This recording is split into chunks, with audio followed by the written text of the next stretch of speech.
मध्य प्रदेश की सियासत में आज सवाल सड़क से बड़ा बन गया है। सतना की एक सड़क और उस पर उठाया गया सवाल जिसने सीधे मुख्यमंत्री कार्यालय तक हलचल पैदा कर दी। नगरीय विकास एवं आवास राज्य मंत्री प्रतिमा बांगरी ने सड़क की गुणवत्ता पर उंगली उठाई, लेकिन सरकार ने सवाल पर नहीं, सवाल उठाने के तरीके पर आपत्ति जता दी। सतना में निरीक्षण के दौरान मंत्री प्रतिमा बांगरी ने सड़क की परत को हाथ और पैर से उखाड़ कर दिखाया। उनका मकसद साफ था, यह बताना कि जनता के टैक्स से बनी सड़क कितनी कमजोर है। लेकिन यही वीडियो सोशल मीडिया पर वायरल होते ही सरकार के भीतर असहजता फैल गई। सूत्रों से मिली जानकारी के अनुसार इसके बाद मुख्यमंत्री डॉक्टर मोहन यादव ने मंत्री को तलब किया और सख्त लहजे में समझाए सरकार के कार्यों पर सार्वजनिक टिप्पणी करना विपक्ष जैसा आचरण करना, यानी सड़क खराब हो सकती है लेकिन उस पर सवाल उठाना राजनीतिक रूप से गलत हो सकता है। सरकारी सूत्रों का कहना है कि सड़क की जांच रिपोर्ट पहले से ही विभाग में मौजूद थी। मुख्यमंत्री की नाराजगी इसलिए दिखी क्योंकि मंत्री ने विभागीय मंच की बजाय जनता के सामने मुद्दा उठाया। लेकिन यहाँ बड़ा सवाल ये है कि अगर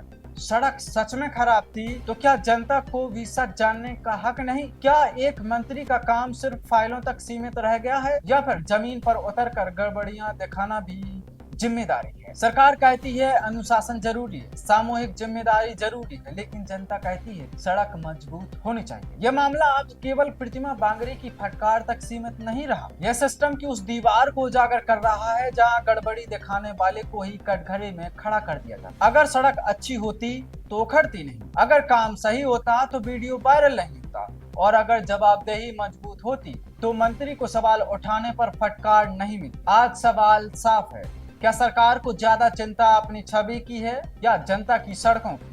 क्योंकि जब सड़क टूटती है तो सिर्फ डामर नहीं, सरकार की जवाबदेही भी उखड़ती है। इसके साथ ही मंत्री के ऊपर भी सवाल खड़े होते हैं कि उनके भाई और जीजा गांजे की तस्करी में पकड़े गए थे, जिनको जेल भेज दिया गया है।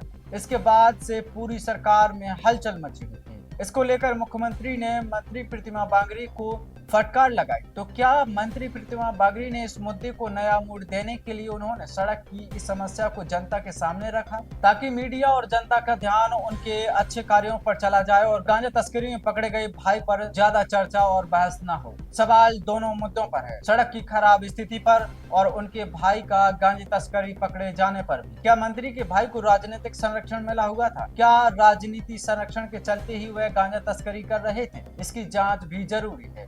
इसके साथ ही सड़क निर्माण में यदि घटिया सामग्री का उपयोग होगा, इसकी जांच और उस पर कार्रवाई भी जरूरी है।